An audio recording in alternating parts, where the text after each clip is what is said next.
Hi, Chris here, and today I'm going to be picking this bit of a beast, the Abloy Protec. Quite an intimidating lock, this one. I think that's mainly due to the sheer number of issues that need to be overcome before you can get it open. So I'm going to go through the lock in a bit of detail on how it works. Now we can break those issues down one by one, overcome each of them with the tools and techniques that I've used to get into this lock. I'll be using this pick. It's the pick from RWB Custom Picks, but I have of course made some custom tips for it, and we'll have a closer look at those as I go through the lock. You might notice that this tension collar is not in the normal position. I've set it so slightly forward, and that's to make sure the tension nose gets positioned properly in the lock, so I'm using that as a bit of a standoff as well. That's what the pick tip looks like, and here is my homemade tensioner. So we'll have a closer look at those in a minute. Okay, so here we've got the lock core in the vise. I've partially disassembled it, and what you can see here is where the sidebar would normally sit, and that's where we've got to line all the true gates up to open the lock. And you can see the first of the significant defences, which is this, the return bars, which operate as a disc blocking system. So as you turn the disc clockwise, it loads up this bar, which then pushes on this bar, and then further load forces that bar inwards into these serrations on the surface of the disc, which locks the discs in place. So we need to find a way of tensioning the lock which doesn't activate the DBS. Okay, so here I've put the disc controller back in the lock, and you can see now if I put the key in and turn the key, all of the true gates line up. And you'll notice that disc 4 there, disc 11 down at the back, those are control discs that are turned by the disc controller.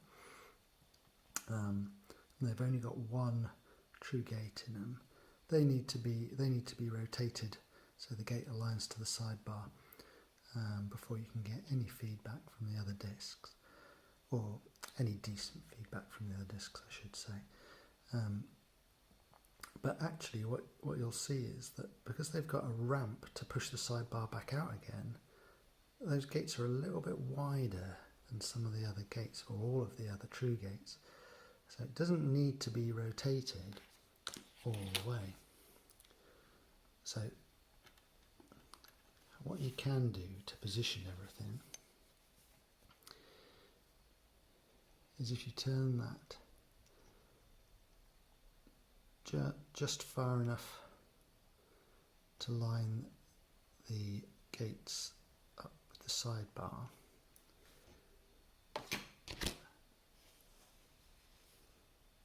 but not all the way, that should be in a position where you can start to pick it.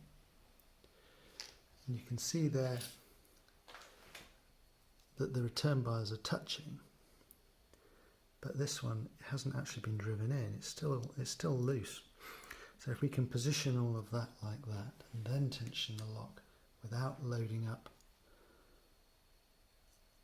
that return bar, we should be able to pick the lock.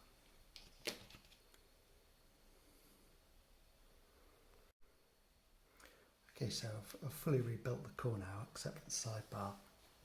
And what you can see is that very helpfully, Abloy have provided us with something to tension off, which is this warded front plate. If I just pop the key in again, you can see that if you turn that, it does start to load up this housing, and that housing is dogged into the carrier, so we can use that to load it up, as long as we don't turn the disc controller as far as it could possibly go.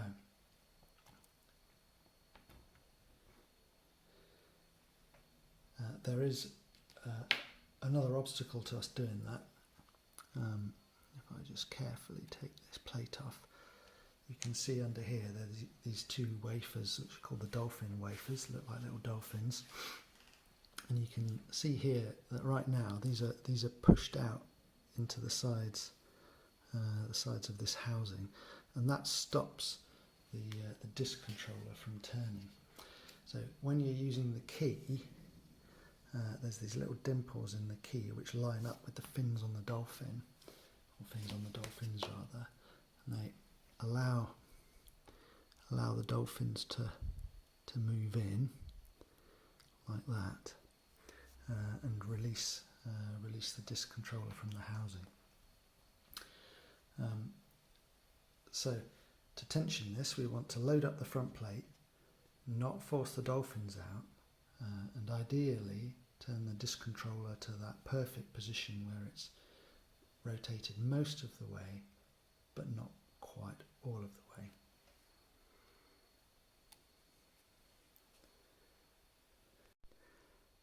So to do all that, I'm using a tensioner that looks like this. So I've made this from a bit of key and some tubes. Key used to look like that, and now looks like that. So basically I've cut a bit from the middle of the shaft of the key out, and fixed that into the tubes. I've filed a bit of a relief on here, and this is a method which HuxleyPig came up with, and talked about the concept of in a video of his, which I'll link to in the description below. And then there's another cutout you can see in the side there and there, and that's to avoid the Dolphins. And what you do by filing this away is this bit pushes on the DC assembly, so by taking a bit off you limit the rotation, because it doesn't push it all the way. I haven't done a brilliant job on this. I took a bit too much off here, and then I've ended up filing another step in there to go in the front plate, so that they move the right amount relative to each other. If I was starting this again, you wouldn't need that bit of filing there. You'd just take a little bit less off the corner there, and it would all be a little bit tidier. But it works. It works well enough, as you'll see. And then down here we've got a piece of brass tube, and that's got another tube down inside it to guide the pick tip, and then that's all stuffed inside this bit of 8mm tube, and then fixed in with epoxy. And then the other end of this is a 6mm tube to go into the RWB handle.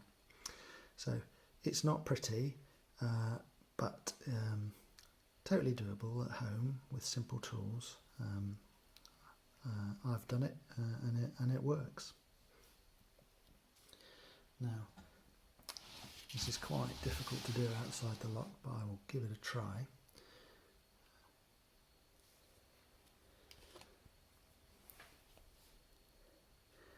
If I just drop that in the right distance, I should be able to.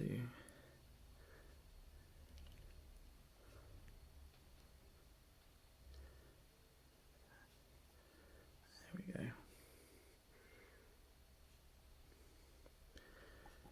You can see that has loaded up on that corner there of the front plate, and it's positioned the DC assembly so that the gates on discs 4 and 11 line up well enough with the sidebar.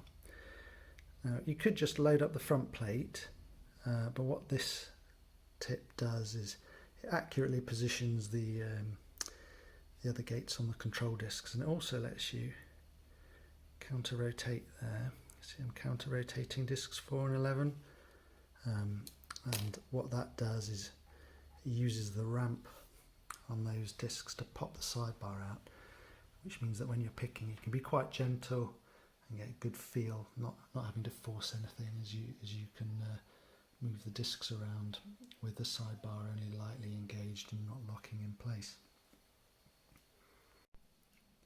Okay, so far I've only talked about how to tension the lock, but then we actually need to manipulate the discs, and that is also quite challenging. That DC does get in the way. But what I'm going to be using to do that is this pick tip. It's a sort of notched Z design, based on a design that Idanhurja has used and published in the past. Now, the DC does prevent 90-degree rotation of the pick tip, but what this does, this is, again, it's quite difficult to do outside the lock, quite difficult to do inside the lock as well, is that it goes on the little dimples inside the disc, like that. And then you can do a level of rotation which covers the first 3 of the 6 possible positions, and come off the disc, rotate back like that, and push the disc round the remaining 3 positions. And there's just enough of that Z, and corners of the Z wrap over the top of the DC bars to get a full 90 degrees of movement on that disc.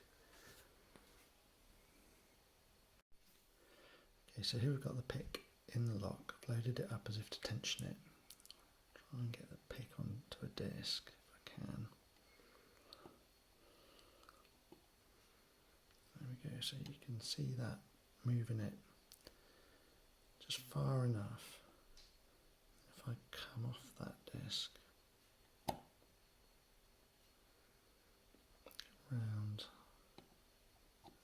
round the other side, I can then keep pushing it all the way to the final gate. So that 2-stage push technique with that notched Z tip does give you enough movement to get all of the discs in the right place. You can wobble test on the first 3 of the 6 possible positions.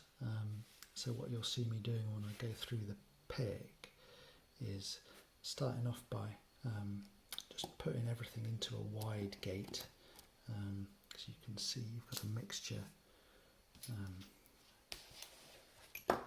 of these narrow high gates and some wider false gates like these ones. It's quite easy to feel the difference, and it always goes narrow then wide, narrow then wide across the discs. So I start off by just putting everything into a wide gate where there's plenty of freedom of movement, and then go through and look for discs that feel like they're rubbing. They don't rub very hard, but they do rub a little bit. And then beyond that, if I'm pushing into those last 3 positions using the second stage of the push,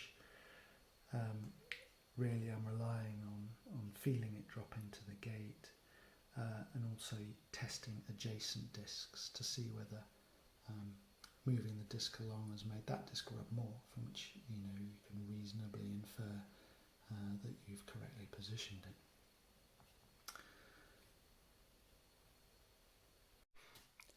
Okay, one final note before we get into the pick. It's worth me mentioning that the pick you're about to see is in no way representative of a real life scenario. It's in ideal conditions, and it's taken me quite a few hours of practice to get to know this specific lock to be able to open it.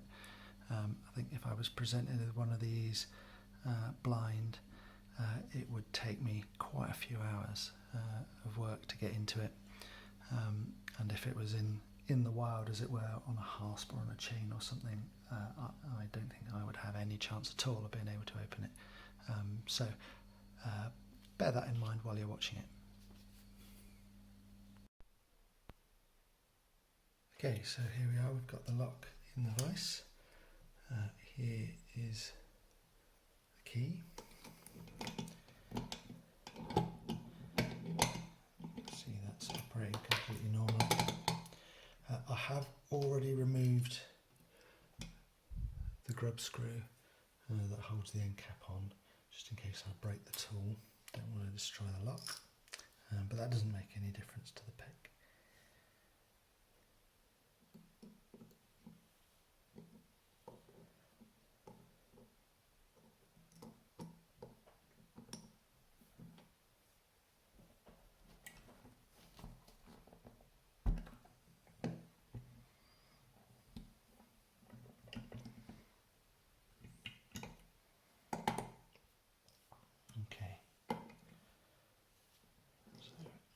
Going to find disc 4,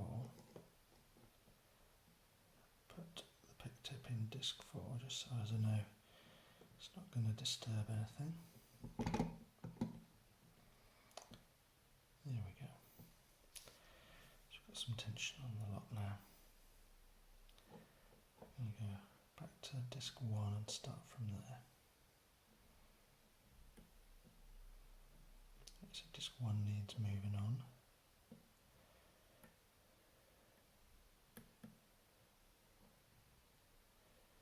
2 is already in a nice wide gate, so we'll leave that there. 3.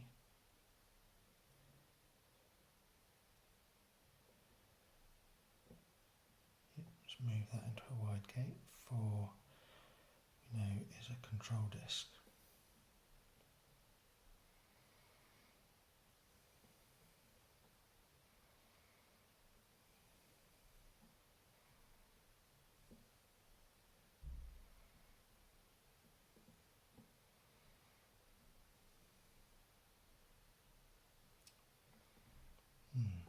Not getting very good feedback.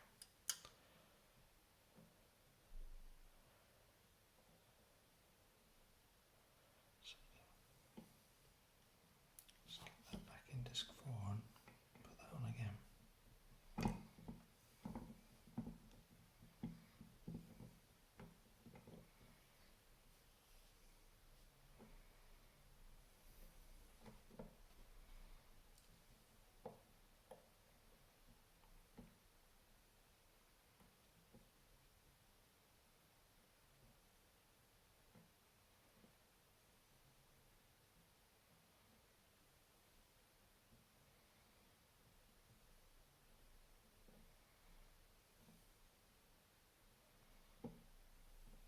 That's better. Need a little nudge on there.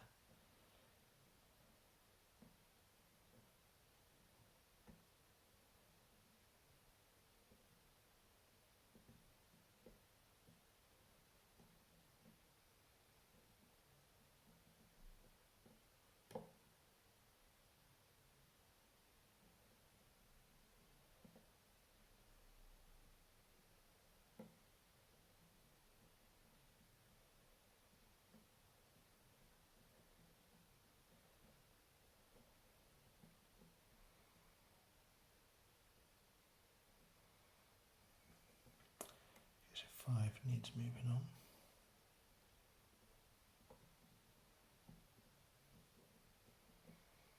Yeah, that's a nice wide gate.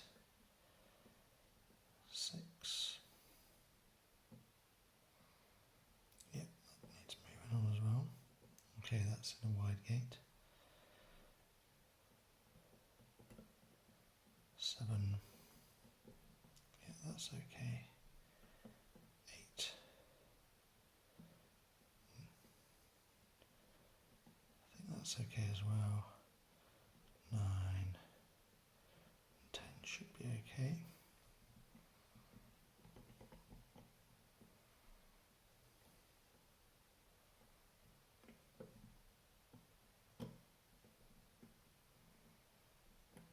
Yep, 10's okay.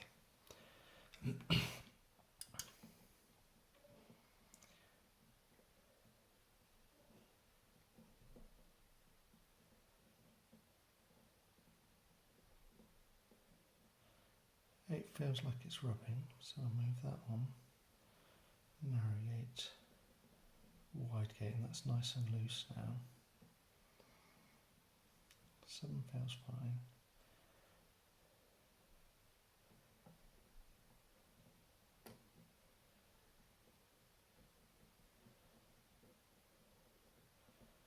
6 and 5 are loose for control.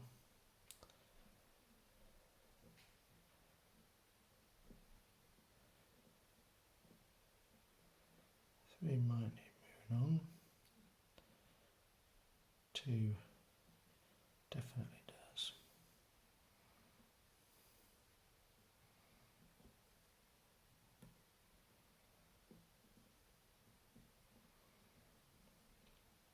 Okay, 2's nice and loose now. 1's loose, 2's loose.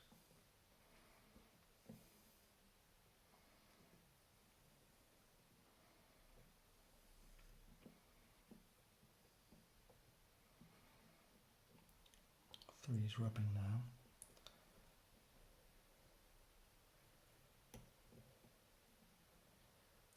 Okay, that's in position 3 and it's as far as I can go, so I'm going to go back round. Extra push. 4 we know will be fine. 5. Yep, 5's tight now, which means 3's probably good.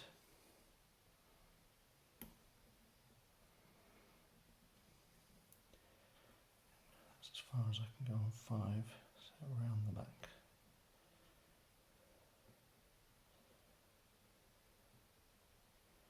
6 is still loose, so 5 needs moving on a little bit more.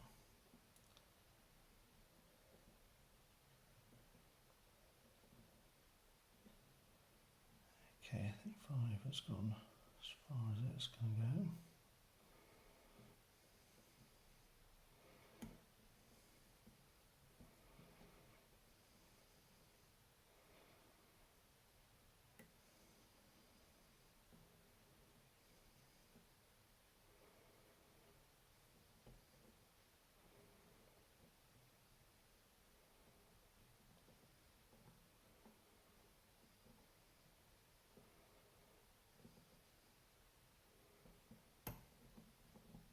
There. Lock is open. Amazing.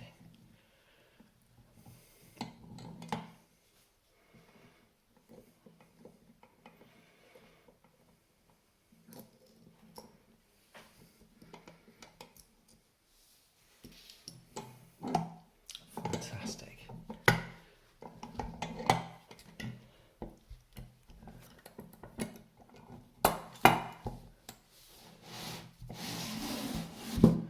Let's get the vice out of the way, and I'm going to zoom out so I can try and get this without it leaving frame. Okay, grub screw out, so you can just take the cap straight off the end.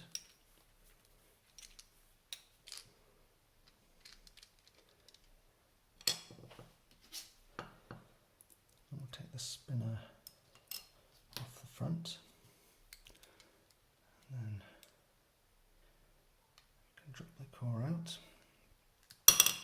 Now you're losing the ball bearing. Leave that there. So there you can see that sidebar all the way in. Just take this apart a little bit more.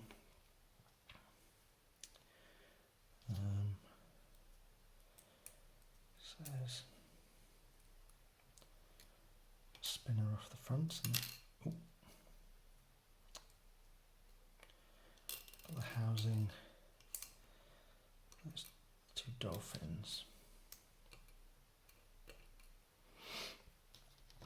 And this next step can be a little bit tricky. Just hold that. Pull the DC bars out. Wash it off the front. Let's take the sidebar off now. And now we're into the disc stack. So you can see there, stack of discs. You've got the return bars down there, and there are all of the true gates lined up. Right, so I'm going to take these out in pairs just because it's the easiest way of doing it, and I'll split them up in a bit.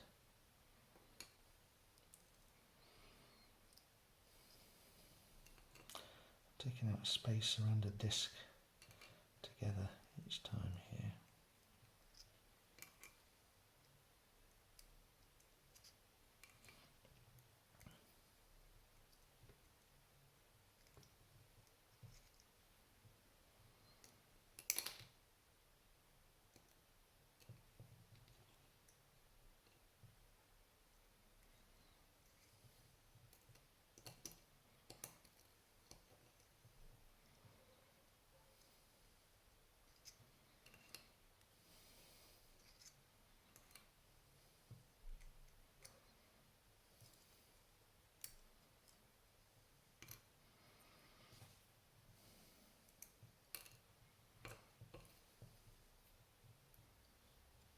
Okay.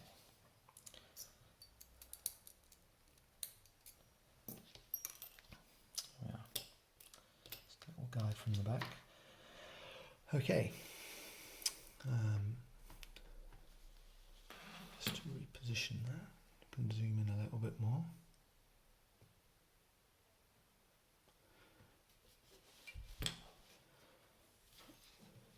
Sorry, it's upside down. So there we got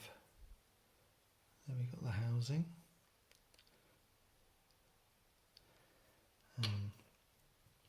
And lots of interesting things. So let's go from here. So we've got there's the DC bar assembly.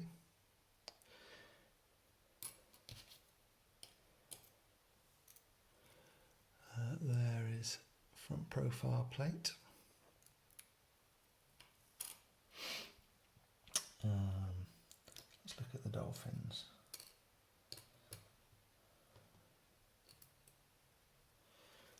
So there we have the Dolphin wafers. I'll stop anything turning unless you've got the depressions in the key lined up.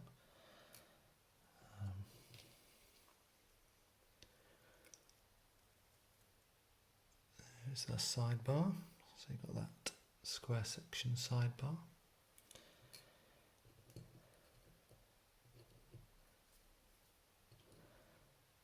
And there's the two return bars.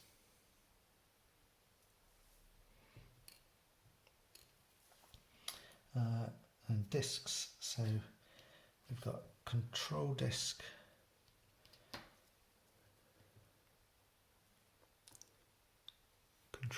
on its washer on spacer, sorry, on 4.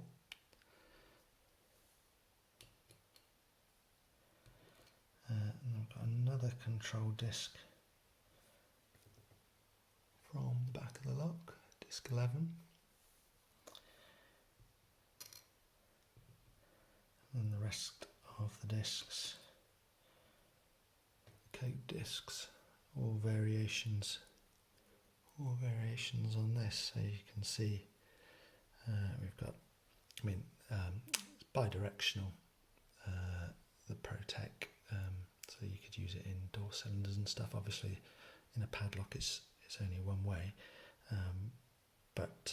so you've got two true gates, one for each direction, but obviously only one of those is used. And then you can see along the edge all those little false gates as well.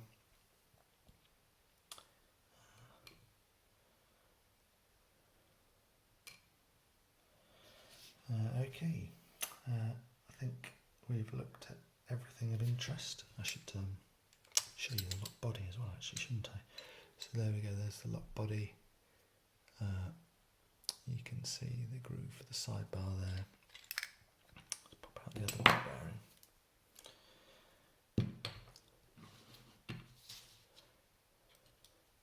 2 ball bearings holding the shackle in.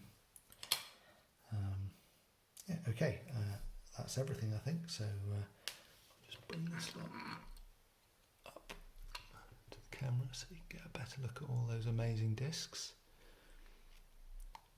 There we are, Abloy Protec picked